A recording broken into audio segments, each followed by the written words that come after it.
ఈ రోజు ఉదయం 2:30-3 గంటలకి మా అత్తగారు ఇక లేరు అన్న వార్త వచ్చిన తర్వాత అరవింద్ గారేమో బెంగళూరు వెళ్ళారు.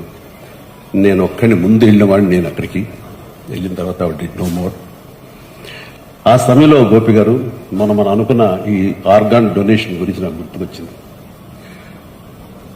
నా సెల్ ఫోన్ గుర్తుకొచ్చిన తర్వాత అంత మిడ్ నైట్ అంటే 2:00, 2:30 ఆ ప్రాంతంలో బ్లడ్ బ్యాంక్ ఫోన్ చేసి స్వామినాయుడిని నిద్రలేపి మా బ్యాంక్ వచ్చేసాను. ఎల్వి ప్రసాద్ హాస్పిటల్ ఎవరికి టెక్నీషియన్స్ ఉంటారా, నేను ఆవిడ కానీ ఐ డొనేషన్కి నేను మిగతా ప్రిపేర్ చేస్తాను అంటే, సార్ ఈజీ చేతి సార్ వాళ్ళు రెడీగా ఉంటారు స్టాండ్ బై 24/7 అంటే వాళ్ళని తీసుకురా ముందని చెప్పేసి అరవింద్కి ఫోన్ చేసిన. అరవింద్ ఇవ్వాలనుకుంటున్నాను. నాకు అత్తమ్మ గారికి మా అమ్మగారికి మధ్య ఒకసారి ఒక కాన్వర్జేషన్ జరిగినప్పుడు మీరు ఇస్తారా అని అడిగాను. అన్నప్పుడు బాబు కాలి బూడిదైపోతాం కదా, అయిపోయి దానికి చచ్చిపోయి ఉంచుకుని ఏం చేస్తాం, అలాగే బాబు నీ ఇష్టం అన్నారు. ఎక్కడ ప్లెడ్జ్ ఫామ్స్ మీద సంతకాలు పెట్టలేదు కానీ ఆ మాట నాకు ప్లెడ్జ్ లాగా అనిపించింది. ఏం చేయమంటారు అరవింద్ అడిగితే ప్లీజ్ గో హెడ్.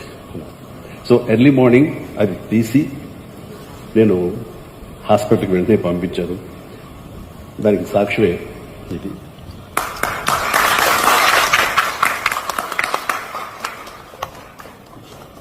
ఫాలో చేయొచ్చు కదా అండి ప్లీజ్.